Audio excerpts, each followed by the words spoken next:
Bueno, muy buenas tardes a los presentes virtuales y a los presentes físicos. Este es nuestro primer evento académico de la presentación de un policy paper post-pandemia.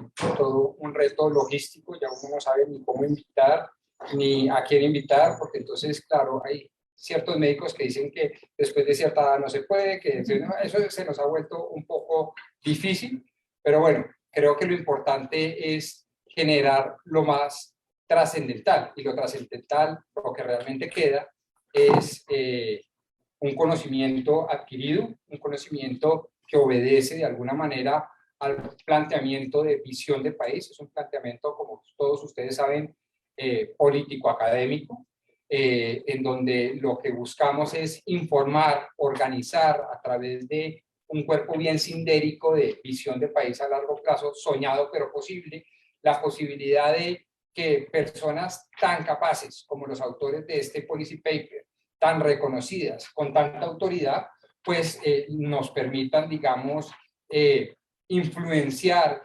intervenir positivamente con ideas, con aspectos tangibles, concretos, medibles, verificables, perfectibles, pero de alguna manera muy claro en la política pública.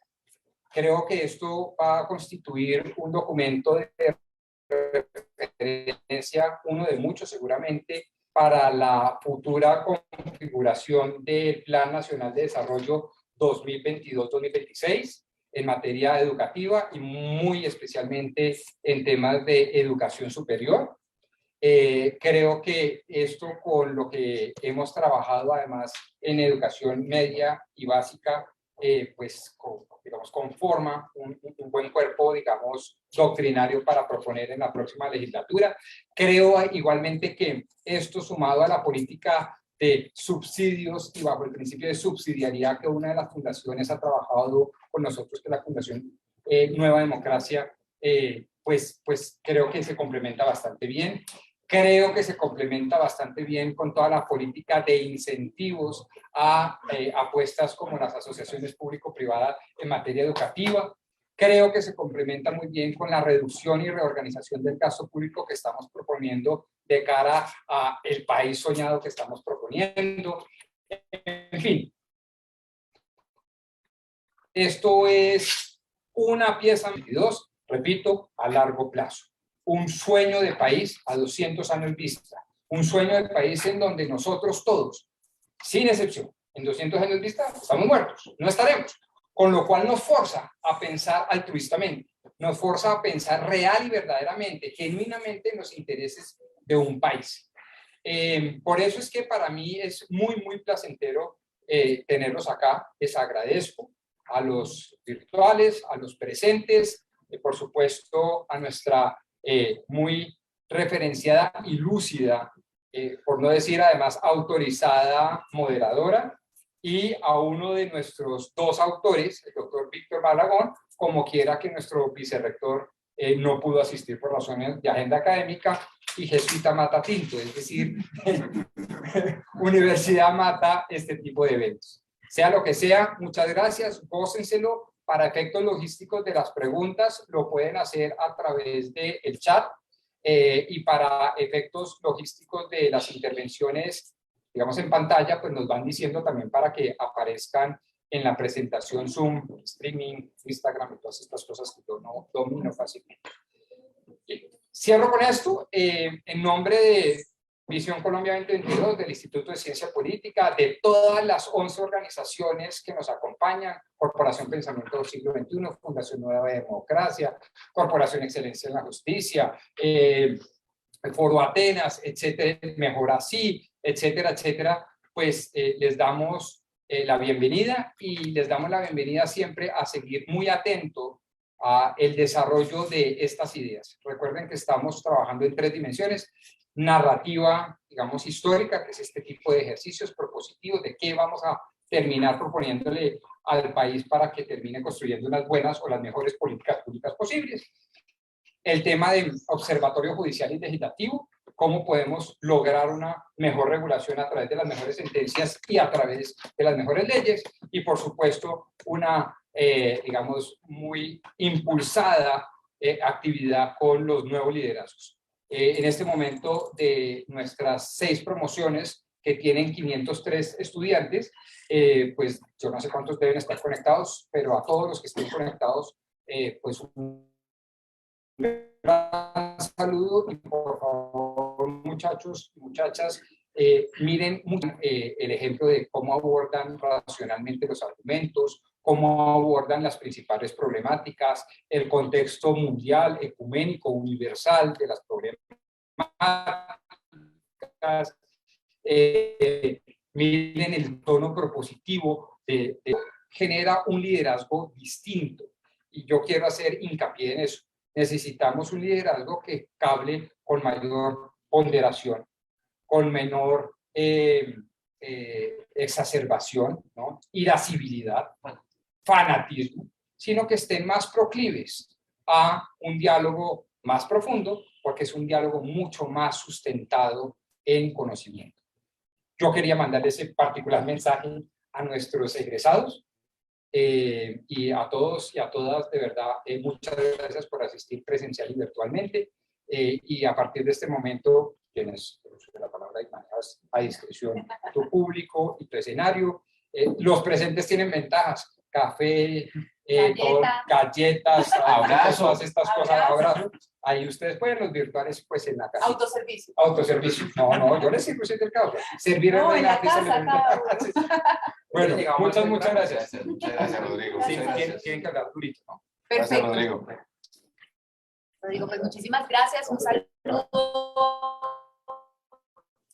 a todos aquí que están presentes en el auditorio, tarde lluviosa bogotana y en agendas, para que hablemos de un tema del que soy una convencida y a veces suena como frase de cajón que la educación es el vehículo transformador, pero como dice por ahí una persona, uno tiene que repetir hasta que se haga realidad. Y yo creo que esa es una misionalidad que tenemos todos los que trabajamos en el sector educativo. Y es no desfallecer hasta que logremos que se comprenda y se conecte realmente la importancia de la educación para el progreso y para el desarrollo, que es un desarrollo que va en 2 vías, que lo mencionas también en el documento, y pues ya vamos a empezar a entrar, Víctor, con las megatendencias y demás, y es el bienestar personal, el bienestar emocional, el desarrollo de la persona, pero también esto cómo conecta con el desarrollo económico, con el desarrollo del país.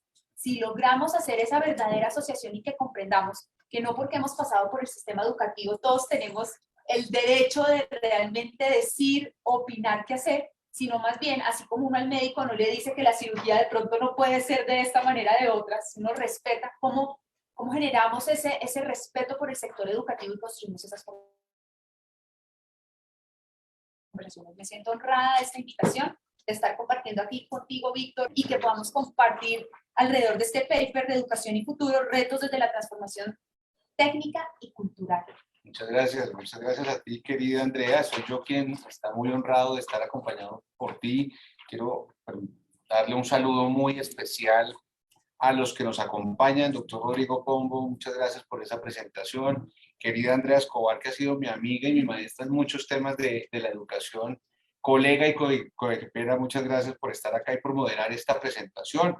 A quienes nos acompañan presentes en esta sala y a quienes nos acompañan también a través de los canales de comunicación, Zoom, Facebook, Twitter, etcétera. Gracias por esta invitación y por este esfuerzo que se está haciendo desde Visión 2020, Visión Colombia 2022. Gracias también a Ana María Serrano por dirigir este espacio con tanto aprecio y con tanta convicción. Quiero decir una cosa adicional, es que me siento muy honrado de estar en este Instituto de Ciencia Política con el que comparto una historia muy especial.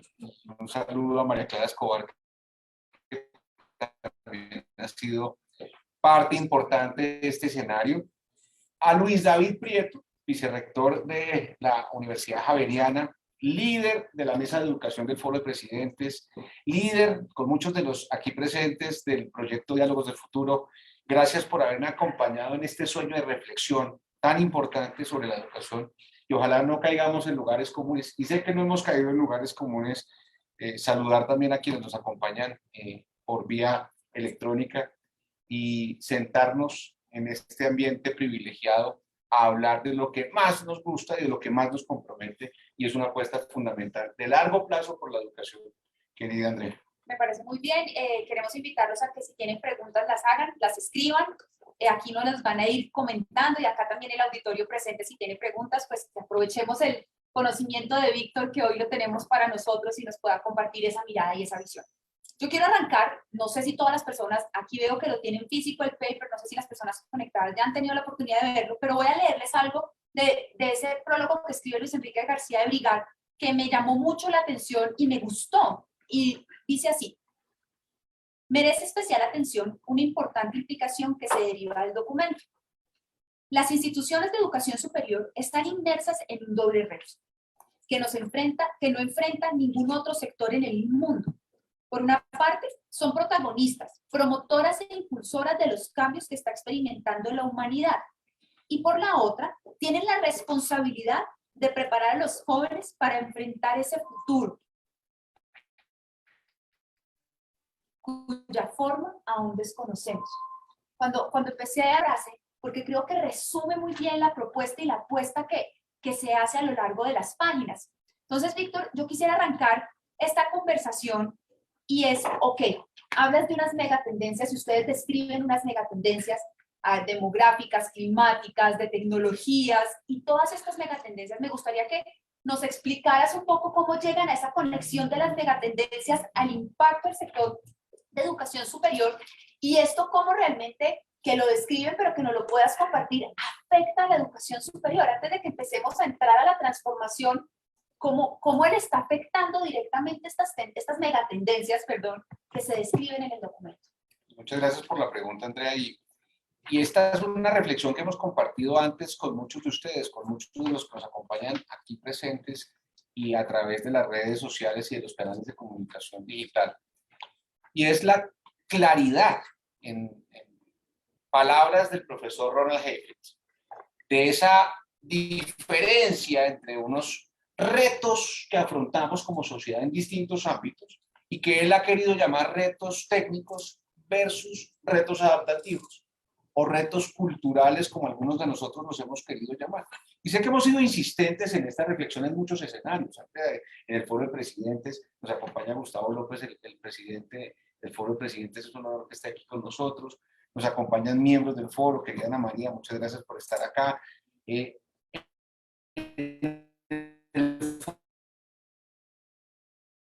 Por el punto de vista del empresario.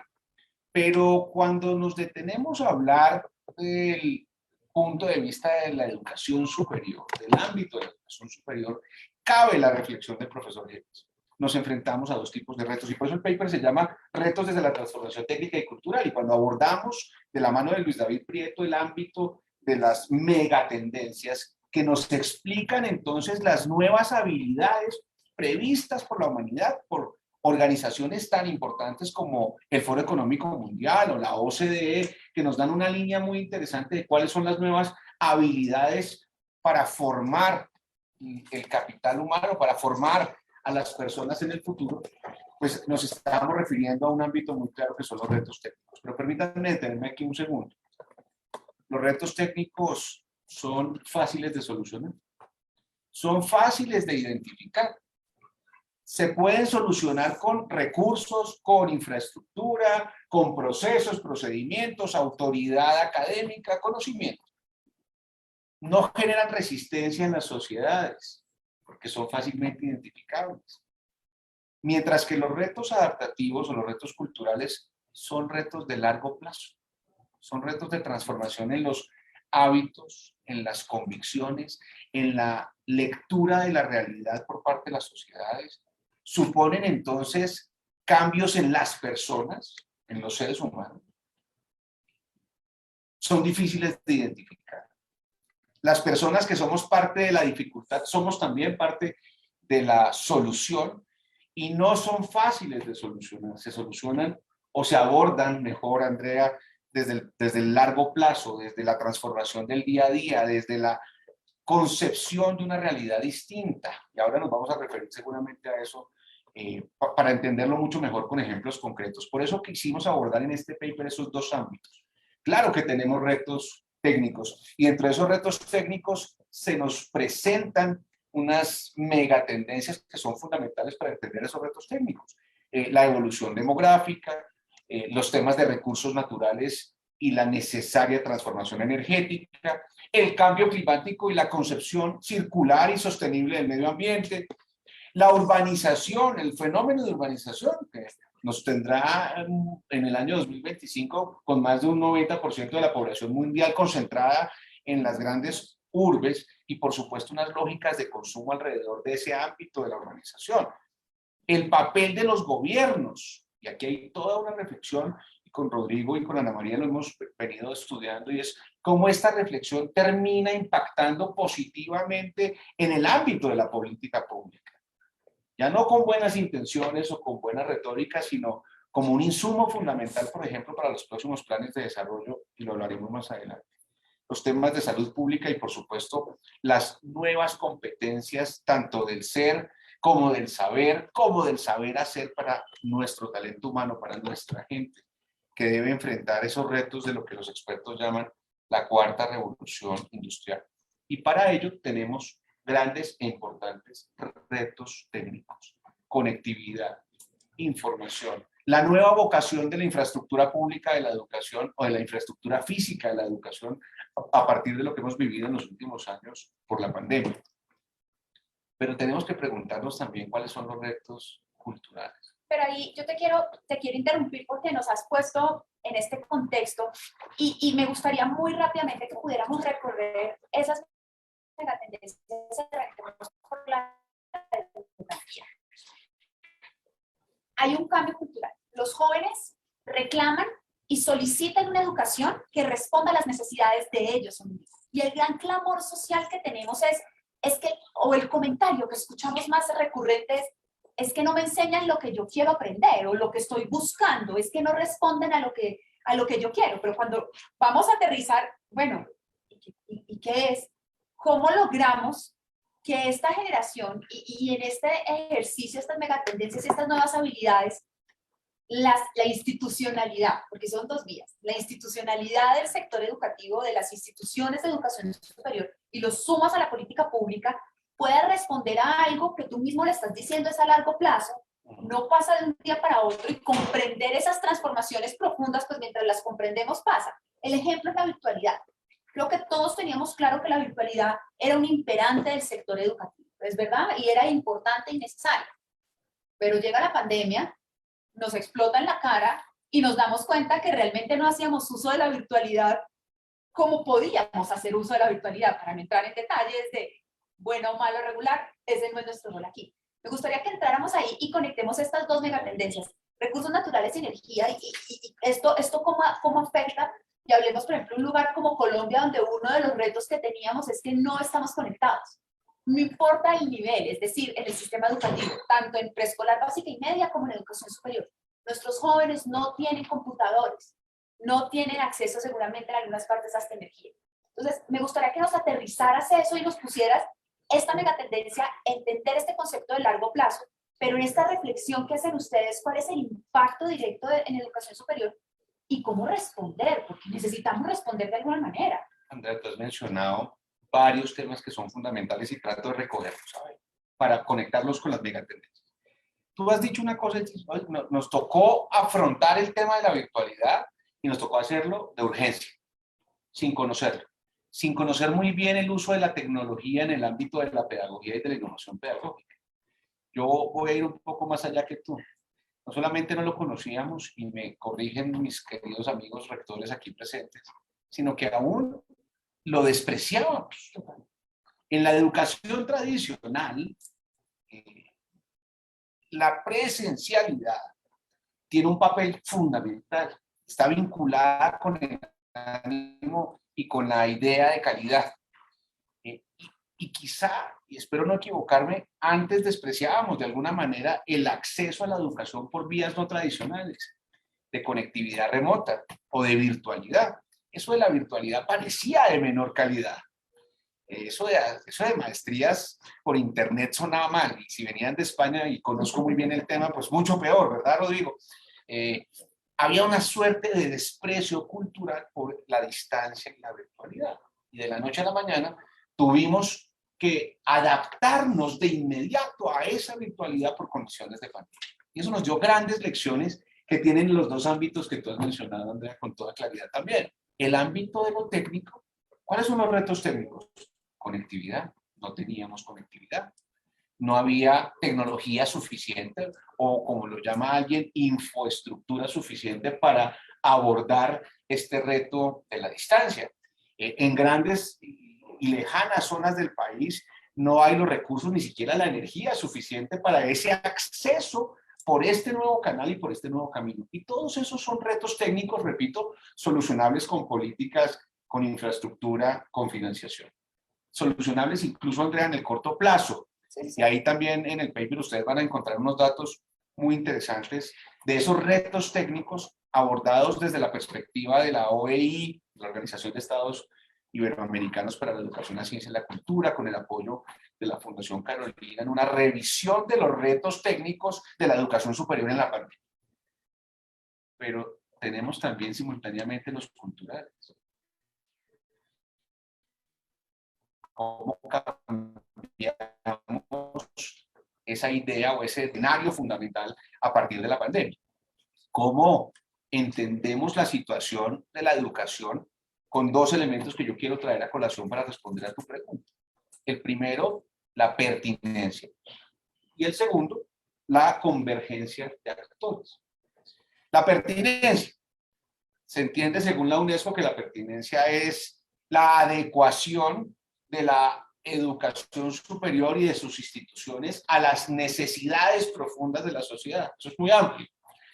De manera reduccionista, hemos terminado incluso en los ámbitos más calificados leyendo la pertinencia como si fuera simplemente la reacción de corto plazo de las instituciones de educación superior a las necesidades de corto plazo de los mercados o de las empresas. Y eso es un concepto o es una visión enormemente reduccionista, que además hace que no comprendamos bien la pertinencia y que la rechacemos en algunos ámbitos científicos. ¿Cómo así? A la universidad entonces ahora le toca formar las competencias que le diga la empresa y desconocemos de alguna manera también el ámbito del humanismo, de la formación integral, de los valores, las virtudes, las ciencias, las artes, la filosofía, etcétera. Renunciamos al criterio de universalidad de la universidad para adaptarnos a lo que nos pide en el corto plazo el sector productivo. No, ese no es el concepto de pertinencia, es un concepto demasiado reducido, demasiado pobre. El concepto de pertinencia es cómo los actores, no solamente las instituciones de educación superior, somos capaces de responder a las grandes necesidades de la sociedad. ¿Cuáles? Las técnicas y las culturales. Y por eso el segundo elemento es el de la convergencia de actores.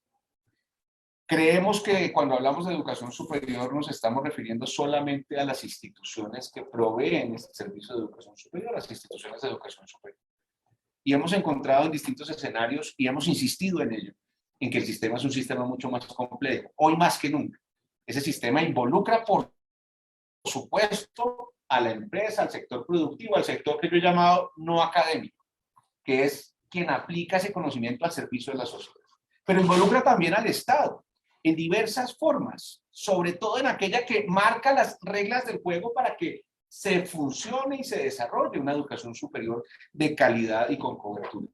Involucra también a la sociedad civil, no solamente como receptora de ese conocimiento, sino como garante de la construcción de la pertinencia, e involucra a otras organizaciones de la sociedad. Ahí te quiero interrumpir y ahí me sale una inquietud, y es, si queremos esas transformaciones culturales que mencionas y que se hace tanto hincapié, que además toman tiempo, que además también a veces son muy difíciles de prever, porque a veces identificarlas, ellas van emergiendo y nos vamos dando cuenta.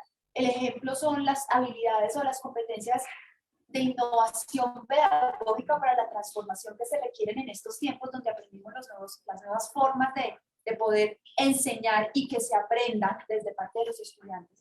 Entonces aquí quisiera hacerte una pregunta y es, pero entonces, este es un llamado a que se flexibilice la legislación o la regulación. No sé si te meto aquí en problemas. Me pones en dificultades. dificultades. No, pero la acepto y la entiendo perfectamente. Porque a mí sí me cuestiona y es, ok, vienen los cambios culturales, las megatendencias, pero ¿cómo logramos que la institución responda? Porque si yo estoy enmarcada en unos marcos, en unas políticas que requieren de unos procesos largos, dispendiosos, entonces aquí será que la reflexión que hay debajo de todas estas páginas y de esta conexión de estas megatendencias es un llamado a flexibilizar, es un llamado a que al final, para poder conectar, porque al final la universidad, por más que sea privada, no se manda sola.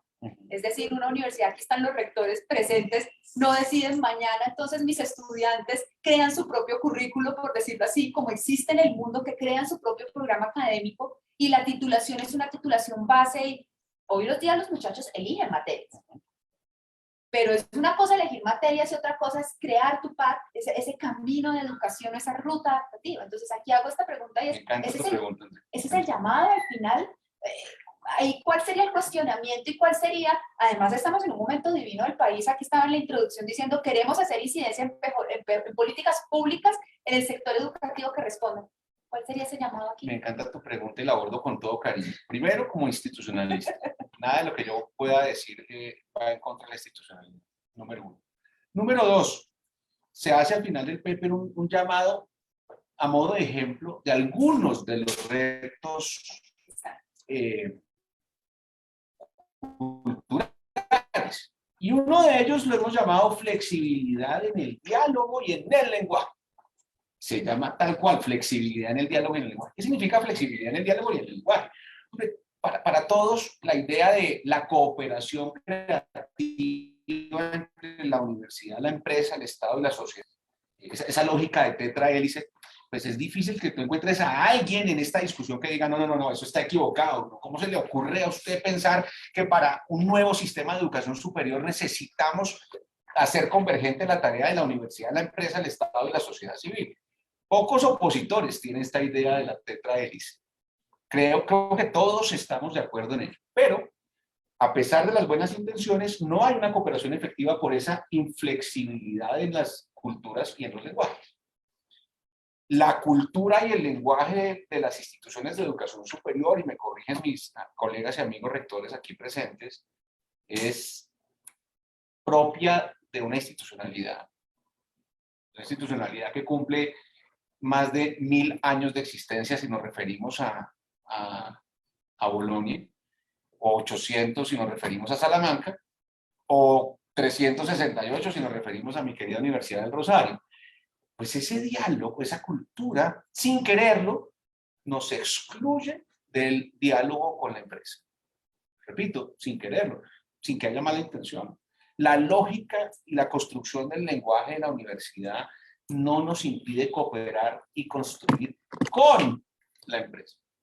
Sí nos permite acercarnos tímidamente, a veces, y lo digo con gran respeto, a veces en espacios un poco incómodos, no es tan cómodo sentarse con la empresa, es mejor que la empresa esté allá y yo esté aquí, es mejor que la empresa me traiga recursos y yo diga qué hacer con los recursos, pero es que nos pongamos a trabajar juntos, o la universidad dentro de la empresa o la empresa dentro de la universidad, tenemos un camino largo para trabajar en eso. Pero también desde la empresa, para no ser injusto con la universidad, el lenguaje y la lógica de la empresa es distinta.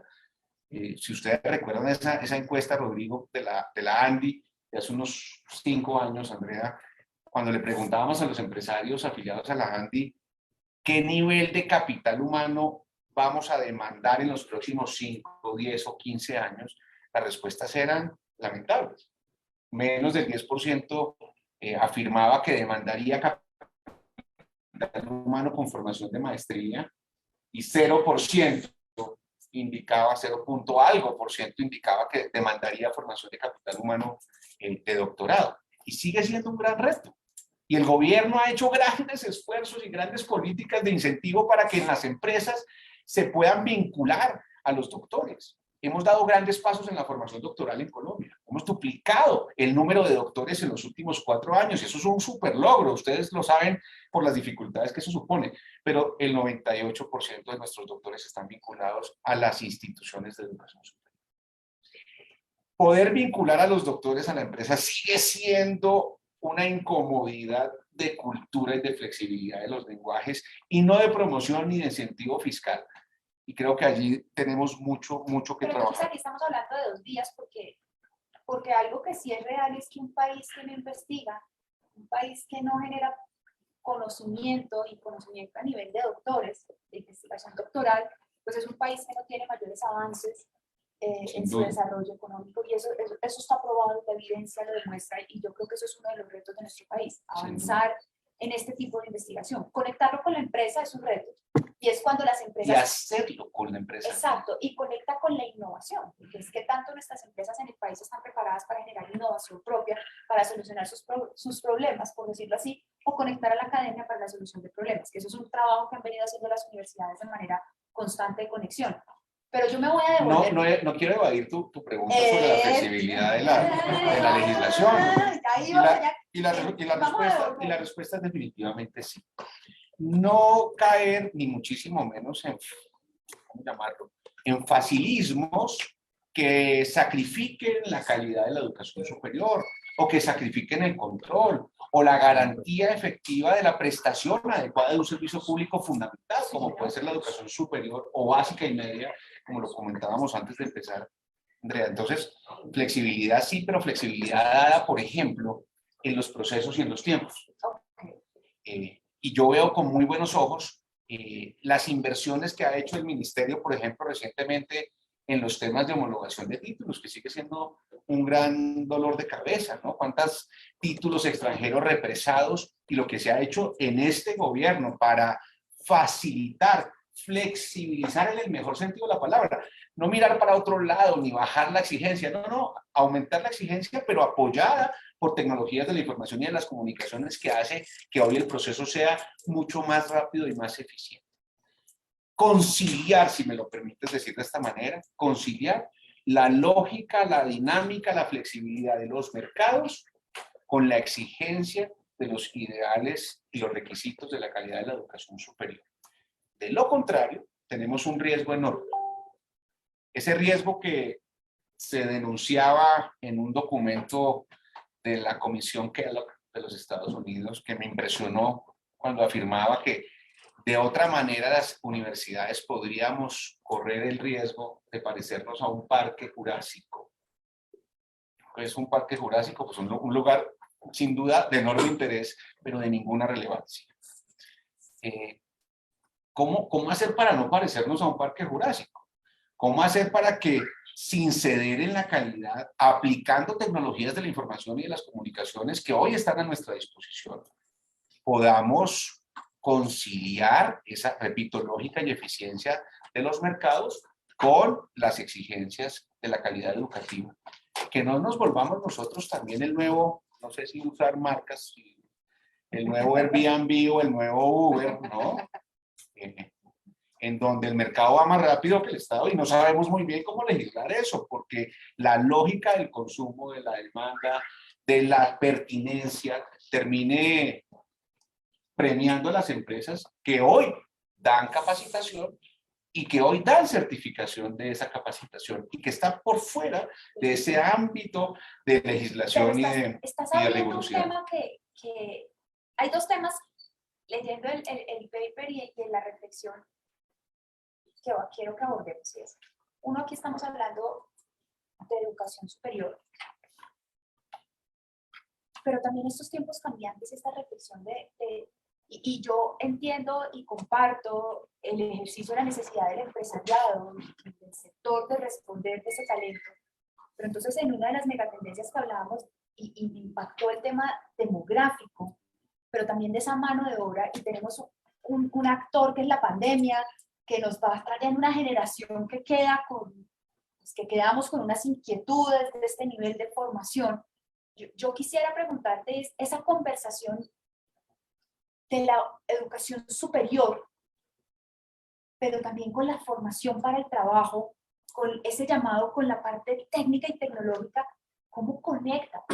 Porque en este tema que tú tocas de, por ejemplo, las certificaciones, es un mundo que se está moviendo en las certificaciones, porque empezamos a hablar cuál es la habilidad, no de dónde te graduaste, que en ningún momento la pregunta era ¿y de qué universidad te graduaste? hoy en día la pregunta más que de qué universidad te graduaste es, ¿qué sabes hacer? ¿Y cómo lo sabes hacer? Y eso a mí quien me demuestra que tienes esa habilidad. Y ya no es uno echando el cuento, porque uno puede echar el cuento, ¿sí o no? Claro. Bueno, yo soy buenísima hablando, pero venga, me lo demuestra. Y hoy en día, pues esa moneda de intercambio son las certificaciones. ¿Cómo conectas esto en esta conversación de futuro, en estos cambios que además me inquieta mucho porque me parece muy interesante esta conexión con los cambios culturales, pero también en esta reflexión de cómo el ecosistema que lo mencionabas conversa? O sea, necesitamos conectar el ecosistema y conversarlo porque no es un camino, o pareciera que no es un camino. Me gustaría ir en esa reflexión, ¿qué reflexión han tenido ustedes y cómo lo ven? Andrea, una reflexión más filosófica y una práctica. La filosófica. Seguimos insistiendo, y es muestra de la dificultad de la cooperación y la conversación, seguimos insistiendo en hablar de nosotros y de los otros. De nosotros y de los otros. Nosotros estamos aquí en el sistema de educación superior y nos toca o queremos o nos parece chévere hablar con los otros. El acercamiento, por ejemplo, de la empresa a la universidad o viceversa, suele ser bajo esa lógica.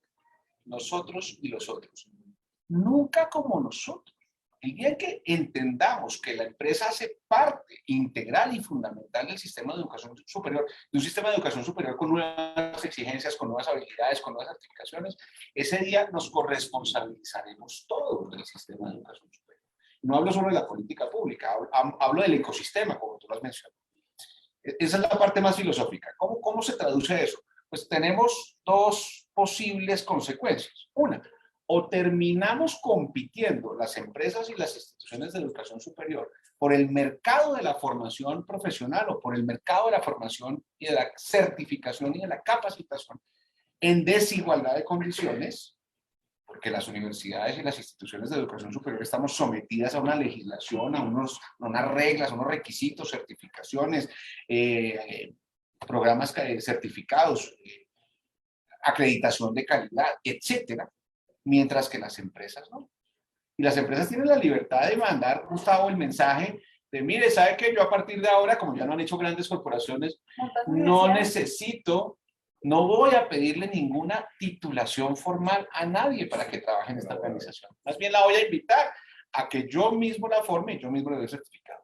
El día en el que esa juventud, esa tendencia, megatendencia demográfica, empiece a valorar más la certificación, permítanme decirlo así, informal que le ofrece la empresa, que la certificación formal que le ofrece la formación universitaria, estaremos en una competencia de mercado completamente indeseable e innecesaria.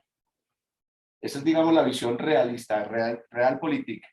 La idealista, que es igualmente válida, somos capaces de crear un ecosistema de formación en competencias y habilidades entre la universidad y la empresa, en donde la empresa, repito, viva en la universidad y la universidad viva en la empresa, no en que nos acerquemos tímidamente los unos y los otros a ver qué ganamos cada uno. Pero también ampliar la conversación, o sea, y ampliar las conversaciones en los diferentes esquemas de formación. Totalmente. Yo creo que me gusta mucho eso que mencionas de la conversación con los otros, y en esos otros, ¿cómo los traemos? Porque además yo creo, en estos días, en el momento laboral, tenemos una reflexión de un barco y cómo los pasajeros son los tripulantes y no deben haber pasajeros de primera y segunda clase, sino pasajeros de en un solo nivel, y un poco eso es lo que debe generar el sector. Entonces yo creo que ahí, si recogemos esa reflexión que estás haciendo, la propuesta debería ser en esa conversación más ampliada, entendiendo la empresa también en su mirada mucho más amplia, o sea, no es, porque además también aquí nos pudieran corregir. ¿Tienes una pregunta? Sí. Ya vamos para allá. Aquí tenemos preguntas, pero espérense que yo tengo otra pregunta primero, y como yo estoy aquí sentada, voy a hacer la pregunta primero yo, porque necesito que nos responda para conectar aquí. Entonces aquí la reflexión es entendiendo esta mirada mucho más amplia de la empresa, de las necesidades del tipo de profesional, entender que esa formación de ese talento, llamémoslo así, no es solamente de un camino, sino que son varios caminos que se conectan, porque estamos hablando de las habilidades. Y lo que tenemos que empezar es a transformar la conversación de habilidades. Y aquí quiero conectar con esta pregunta antes de llegar. Y es, hablemos de la media, porque es que no podemos hablar de un sistema desconectado y yo creo que pues al final nuestros jóvenes cuando se gradúan del colegio, pues transitan, que es lo que hablamos de trayectorias completas, cómo logramos y una misionalidad que tenemos desde el sector privado es promover las trayectorias completas, porque los perdemos en el sistema. Y si el sistema nos expulsa a nuestros jóvenes en la media desde grado 10º, los perdemos. ¿Qué reflexión tienes aquí, Víctor, y alrededor de estas megatendencias y de este paper? Y te lo quiero decir, me faltó la media, me faltó la media, o sea, yo creo que tenemos que devolvernos a la reflexión, pues porque estos muchachos, pues llegan de algún lugar y llegan desde la media. Me gustaría como escucharte en estos cambios culturales, en esta reflexión y en esta mirada, esa conexión o esa propuesta alrededor de la escuela, del colegio. Gracias Andrea, porque tienes toda la razón en eso. Quiero hacer varias menciones. La primera, para que no suene tan etéreo y tan teórico, algo concreto. A partir de la pandemia, tuvimos todos, universidades y empresas, que reevaluar la disposición de nuestras infraestructuras físicas. Era un poquito tenebroso y hasta triste visitar una universidad sin alumnos. Nuestros grandes campus, los sueños que tejimos, y lo digo que tejimos porque he tenido la suerte no solamente de ser profesor durante 25 años, sino de participar en el gobierno universitario, en el Rosario, en la Universidad de la Cámara de Comercio, en la Universidad Militar. Esos sueños de la infraestructura para nuestros estudiantes pues, se vieron un poquito frustrados durante la pandemia. Y tuvimos empresas y universidades que reflexionar sobre la vocación de la infraestructura física. ¿Qué mejor oportunidad? Y la estamos promoviendo en Diálogos de Futuro. ¿Qué mejor oportunidad de encontrar a la universidad y a la empresa en esa nueva reflexión de la vocación de la infraestructura pública? Pero no con pañitos de agua fría, no con empresas invitando a las universidades a ver y no tocar, o universidades diseñando laboratorios parecidos a la empresa para que la empresa venga y aprenda lo que debió aprender en su organización. No, creo que es la gran oportunidad para que por fin, más allá de la cooperación, hablemos de convivencia. Convivencia física de la empresa con la universidad. Y para no hablar de ejemplos colombianos, hay un ejemplo que yo quiero exaltar de la Universidad San Pablo CEU, del Grupo Educativo San Pablo en España, que lo está haciendo. Está trayendo a su infraestructura pública el funcionamiento de partes empresariales en el ámbito de servicios y de industria y llevando espacios de formación muy parecidos a los de la formación dual a las infraestructuras físicas de las empresas. Eso es súper concreto y empieza a ser una transformación cultural. Ya no es la cooperación tímida, es la convivencia. Media, básica y media. Por supuesto, definitivamente, y yo suscribo y sé que Luis David también y todos nosotros, que no solamente se trata de ampliar la comprensión de quiénes somos los actores del sistema, sino qué es el sistema en su conjunto. Y allí todo el ejercicio de reflexión sobre lo que los expertos llaman lifelong learning o aprendizaje para toda la vida, o un poquito más poético, querida Amelia, en palabras de García Márquez, la educación de la cuna a la tumba, que al final de cuentas es lo mismo, tiene que estar en el sentido del proceso de reflexión sobre educación. Fraccionar los momentos de la educación como si fueran compartimentos estancos es lo mismo que a veces hacemos cuando fraccionamos en las empresas, Gustavo, las distintas áreas, producción, mercadeo y comercialización como si fueran compartimentos estancos, o en las universidades, docencia, investigación y extensión como si fueran compartimentos estancos cuando son el núcleo de la realidad de las empresas y de las universidades. Fraccionar la educación superior como si fuera un único momento definitivo del momento educativo es un error y por supuesto suscribo eso que tú nos llamas, es todo el ejercicio de reflexión debe ir desde la formación primaria, básica, media, por supuesto educación superior en todas sus vocaciones y más allá toda la formación permanente y continuada para el perfeccionamiento al final de cuentas de las habilidades humanas. Y yo creo que ese llamado que haces, esa conexión de empresa, también debería ser el llamado a la conexión de la escuela. Como las instituciones de educación superior no solamente se acercan a la escuela en el momento del reclutamiento del estudiante, llamémoslo así, porque al final es eso, se compite por la matrícula, a cómo es parte del proceso esa cualificación, y esa cualificación que pasa también por los maestros y las maestras, que lo hablábamos antes de iniciar esta conversación en vivo. Pero sé que hay preguntas y pues aquí tampoco podemos adelante con las preguntas. Andrea, Víctor. Habla duro para que te Para que escuchen te escuchen bien. acá porque necesito que vean. Ok, Andrea, Víctor, como empresario, hay un tema que me dejó. Todo el tema es absolutamente interesante, pero hay un tema que quisiera compartir desde la vida de los empresarios. Y es como este modelo aspiracional que hemos tenido todos de la educación como proyecto de vida, que luego se conecta con el trabajo, ha cambiado tremendamente. Tú lo comentabas ahora, Víctor. Y cómo lo vivimos nosotros los empresarios. Es impresionante hoy cómo los nuevos talentos no se preocupan por el modelo educativo. No se preocupan. Es más, cuando le preguntas en una entrevista, casi que es ofensivo si le dices de qué universidad viene, qué está estudiando, cuántos cursos ha hecho. Tuve una experiencia, yo diría que más agradable que desagradable, hace pocos días con un cargo súper importante que estoy contratando para la compañía. Y en toda esta discusión de dónde venía y cómo había sido su formación académica, el personaje que me interesa mucho traer para la compañía me dice, ¿por qué no me pregunta yo qué sé? ¿Por qué no me pregunta yo dónde aprendí? ¿Y qué sé hacer? ¿Y qué sé hacer? Parece ser que para usted es más importante donde yo estudié. Y ese día me quedé pensativo de cómo el molde aspiracional de la educación como vehículo para conectarlo con una vida laboral exitosa ha cambiado tremendamente, tremendamente. Y este tema no es menor, de las empresas que capacitan a su gente, de las empresas que ya pasó a un segundo lugar, la universidad es personaje como elemento súper importante de contratación, a un modelo más, venga, ¿usted qué sabe hacer? Y peor aún, si no sabe, yo le enseño. Pero no necesita. Muy horizontal, que se empieza a generar de la sociedad como tal, y yo creo que ahí. Eso es un gran desafío.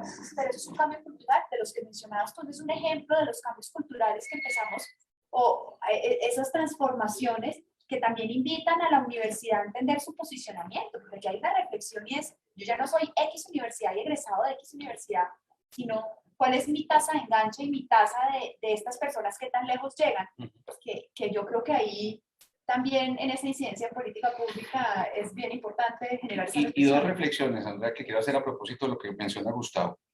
La primera, en cuanto a reto cultural, y lo quiero hacer además rindiendo homenaje a muchos maestros que nos están viendo en este momento.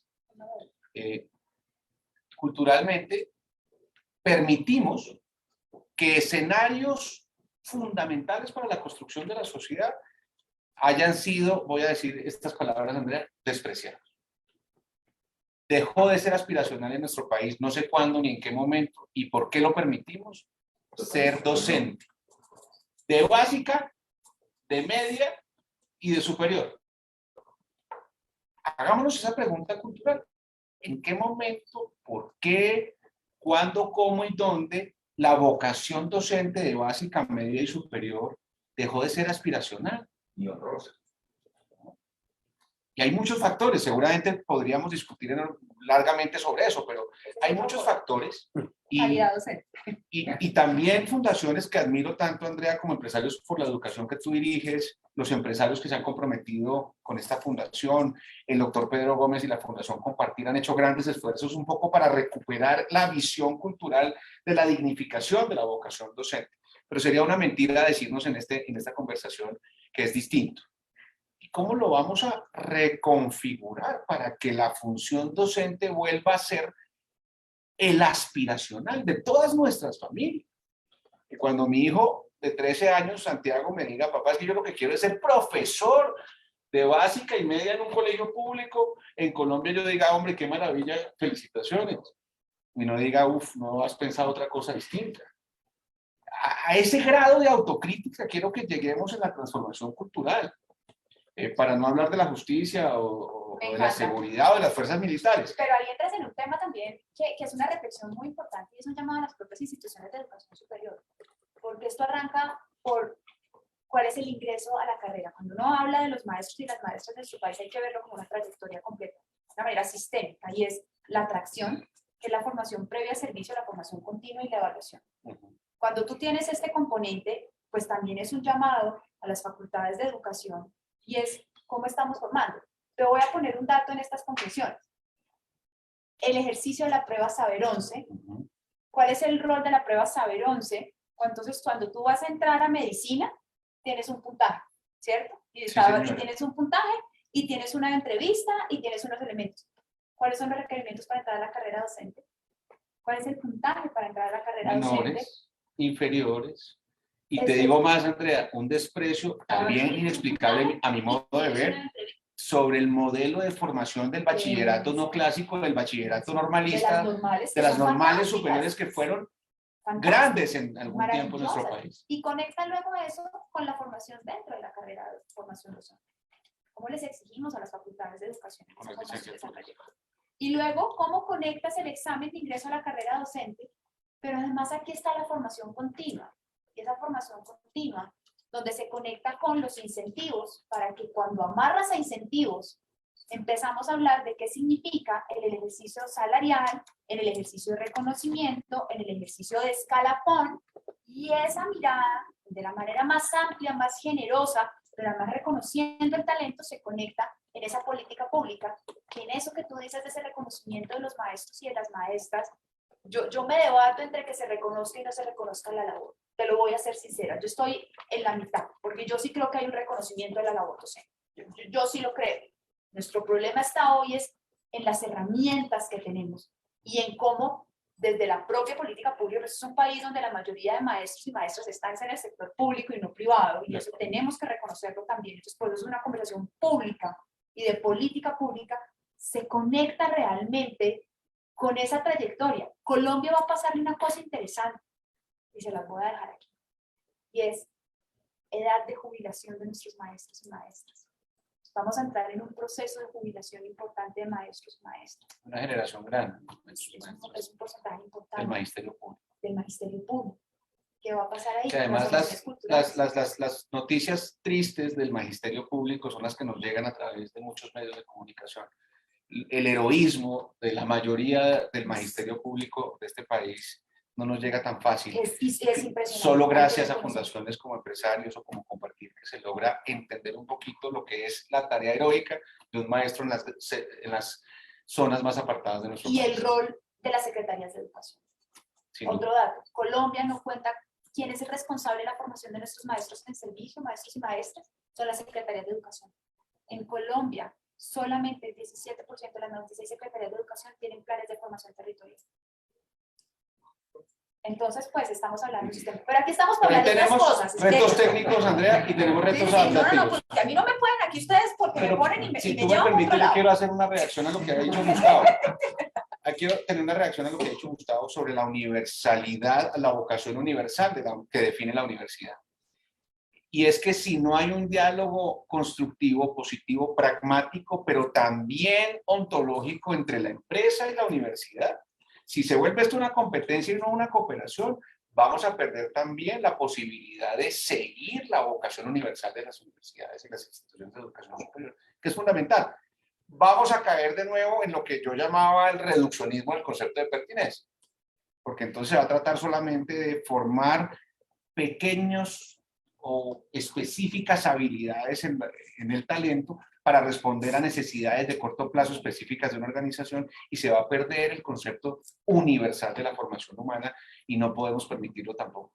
¿Cómo se logra? En un ambiente de diálogo y de convivencia y no de cooperación tímida. Pero también hay de esto que tú mencionas, que yo creo que no es menor, que es esa transformación cultural y es cómo es ese llamado que haces a las universidades a ser mucho más críticos en esa lectura de los entornos, porque al final esas competencias o esas habilidades del siglo XXI, que ustedes las mencionan en el documento, y esas nuevas habilidades que no sabemos cuáles van a ser, ustedes son bastante insistentes en el Internet de las cosas, en todas las transformaciones, en esas habilidades a lo largo del documento, y ahí yo me pregunto, entonces, ¿cómo hacemos esa invitación para esa lectura constante de esas transformaciones, para que esa situación que pasa de usted, ¿por qué no le interesa más lo que yo sé hacer?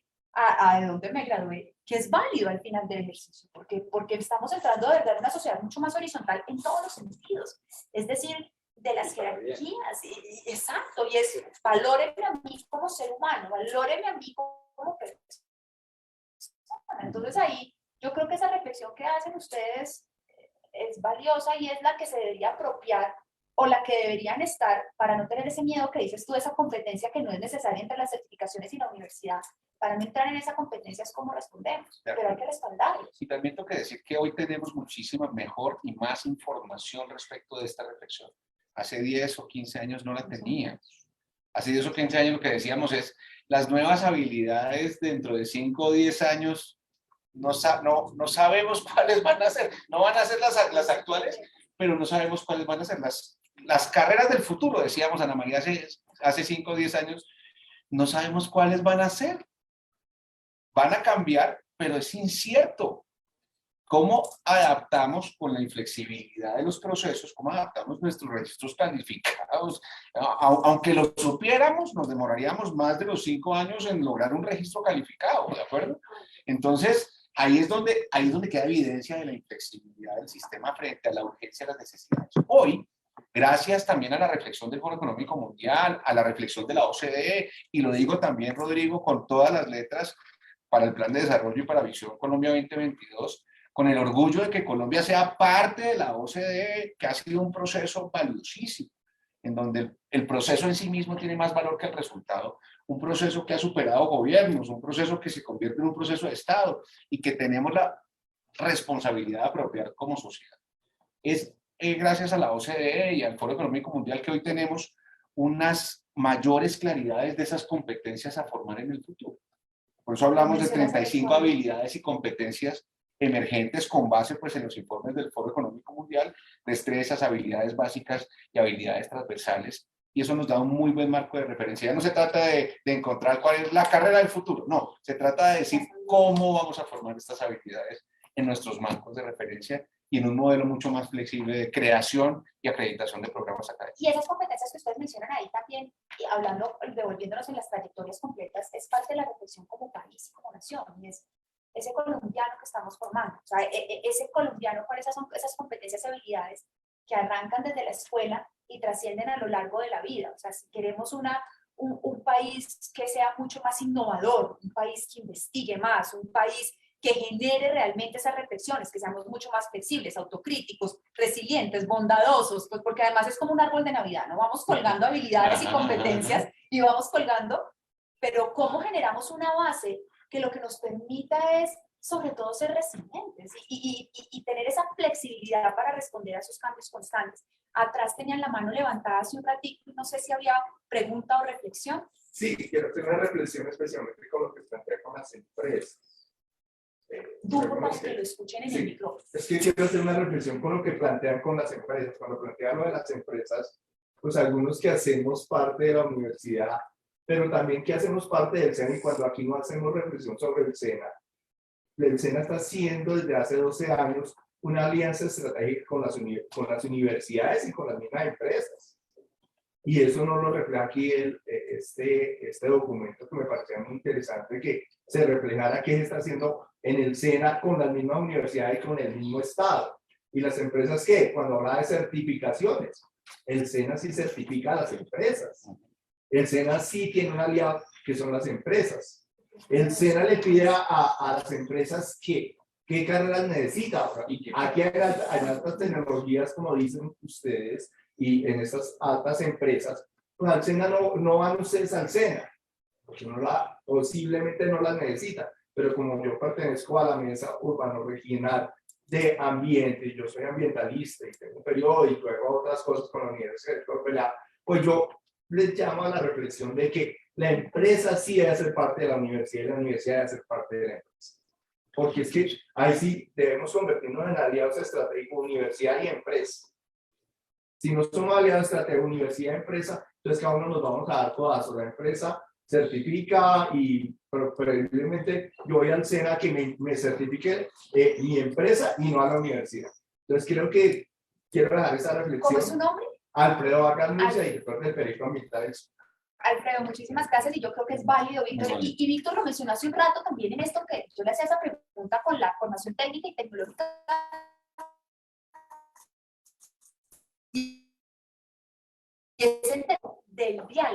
entre los diferentes niveles de formación y ese diálogo cómo se debe hacer mucho más explícito, porque no puede ser competencia. Lo que tienes, yo creo que hay espacio para todos y se puede convivir en ese sistema. No sé si nuestras personas conectadas hay alguna Sí. pregunta. Bueno, un comentario. La Ah, tristeza es que ser docente no tenga estatus social. El profesor o el maestro son profesionales de segunda cuando deberían ser un orgullo social. También, una alianza entre el empresariado y las universidades ayudaría a reducir el desempleo. Si es así, ¿cómo lograrla? ¿Es esto posible? Preguntas para ti.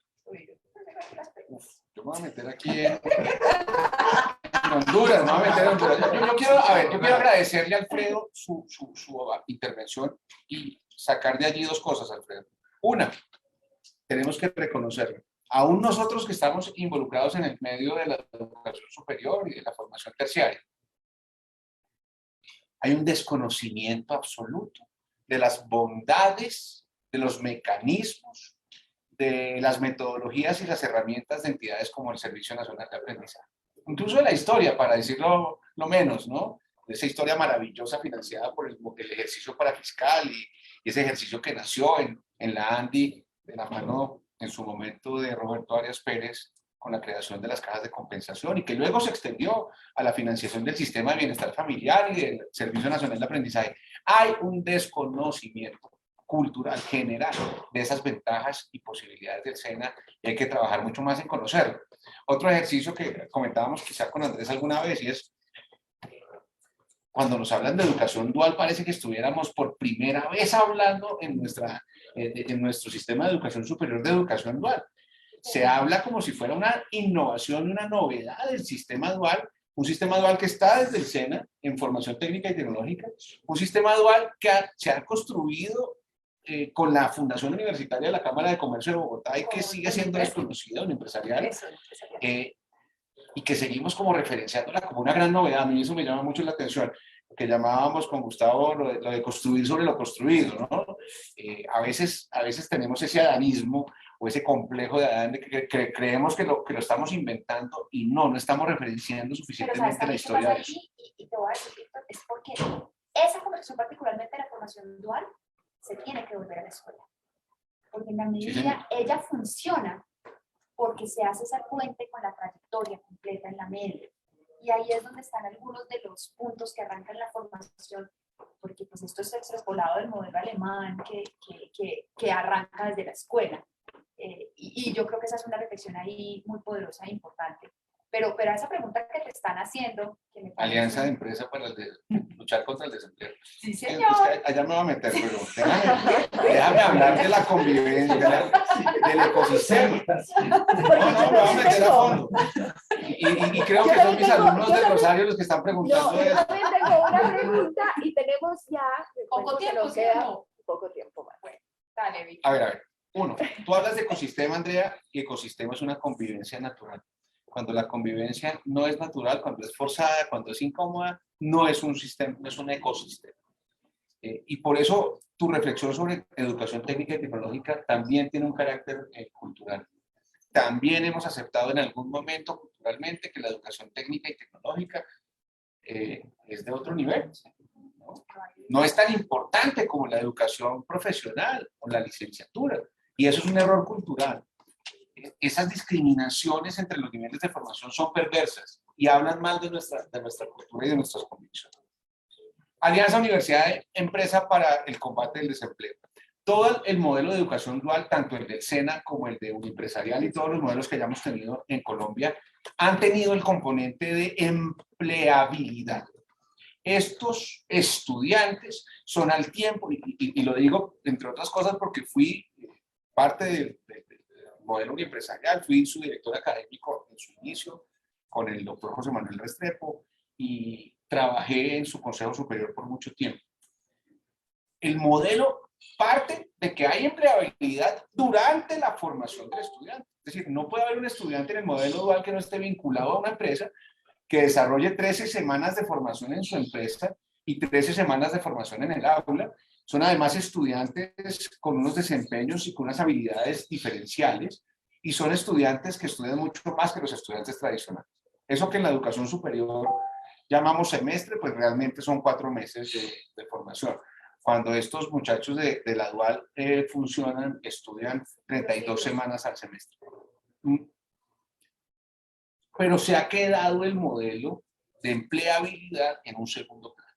Entre otras cosas, no por el modelo. Yo sí creo, Alfredo, y quien me haga la pregunta desde su casa, que la alianza universidad-empresa, por supuesto, va a impactar positivamente el empleo. Uno de los indicadores de los que más nos enorgullecíamos, además de estar en los primeros lugares de los ECAES, de los estudiantes en empresarial, era el enganche laboral.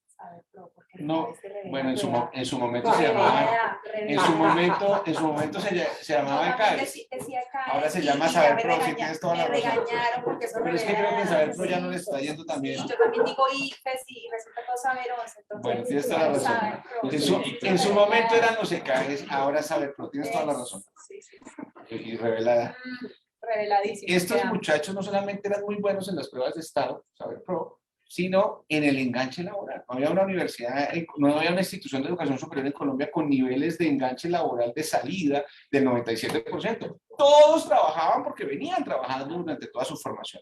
Con lo cual la respuesta es sí, una alianza universidad-empresa siempre va a generar oportunidades de empleo formal. Ahora, amplío la respuesta. El tema del desempleo y del subempleo no es solamente por el espacio de formación o las diferencias en habilidades de formación. La estructura del subempleo en Colombia, esto es parte de otro paper, Rodrigo, es por supuesto las ineficiencias del mercado laboral. Un mercado laboral protegido, un mercado laboral que con las políticas en las que yo he participado como parte del tripartito, empresarios, sindicatos y gobierno, favorece unos salarios, unos precios mínimos. Esos precios mínimos que son justos en términos de la necesidad básica de un trabajador, de alguna manera reducen la oferta. Hay una demanda excesiva. Por eso digo que esta pregunta me la hizo alguno de los estudiantes del Rosario. Hay una demanda en exceso laboral, una oferta restringida laboral y por lo tanto un espacio de subempleo enorme. Y basta con ver las cifras en Colombia. De los 22 millones de colombianos en edad de trabajar, solamente 8 millones están formalizados, al menos con un salario mínimo. Y los demás están en su casa esperando que les llegue un subsidio, ¿no? Los demás están rebuscando el trabajo en esquemas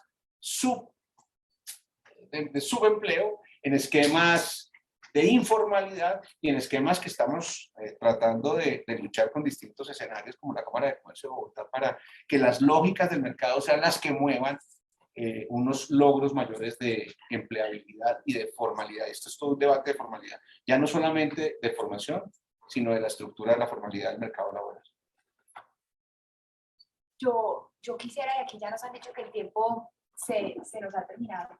Pero que cuando uno está en buenas compañías y en buenas conversaciones, No, el tiempo pasa rápido. Vamos a buscar en otros documentos de política pública. Ya hablamos 2 o 3 documentos más. Ya salieron unos.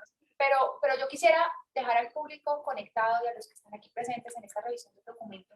Y yo creo que algo que quiero rescatar aquí es esta provocación que se hace. Esta provocación, hemos hablado de cómo generamos transformaciones, pero la provocación nos tiene que llevar a la acción.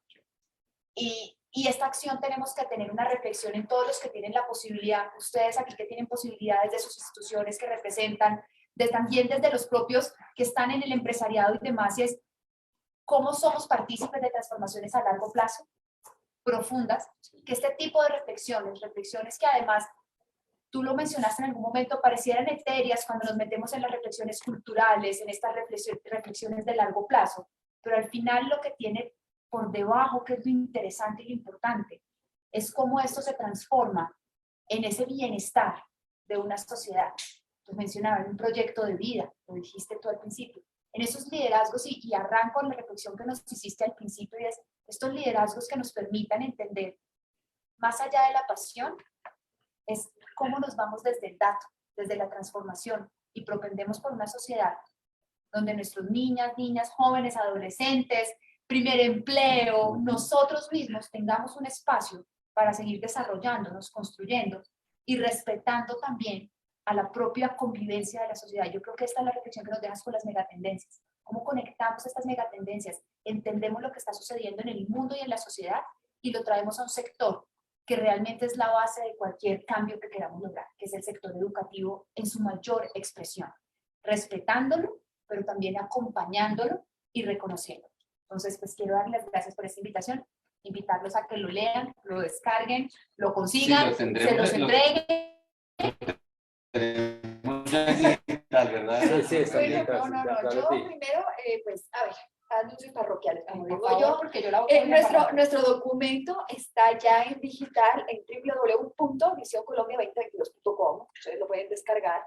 Aquí también tengo algunos ejemplares para los que están aquí, para que se lleven. Sobre todo me interesa mucho, usted habló de que está en una mesa directiva, me interesaría mucho que pueda compartir nuestro documento, me parece fabuloso.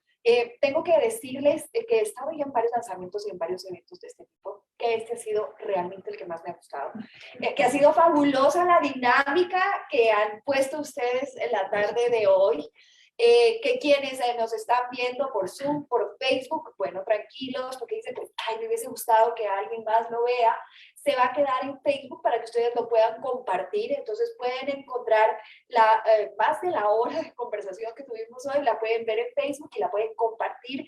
Gracias, Víctor, primero a nombre de Visión Colombia por haberte pedido a este reto. Yo sé que cuando llamamos y decimos, por favor, ¿te suena? Sé que es el tiempo, el trabajo, la dedicación que le pone cada uno de las personas que colabora en escribir y en practicar y en hacer este ejercicio, que no es tan fácil, para nada fácil. Entonces, de verdad, te agradecemos de parte de Visión Colombia muchísimo por haberlo hecho. Y Andrea, quedas contratada para ser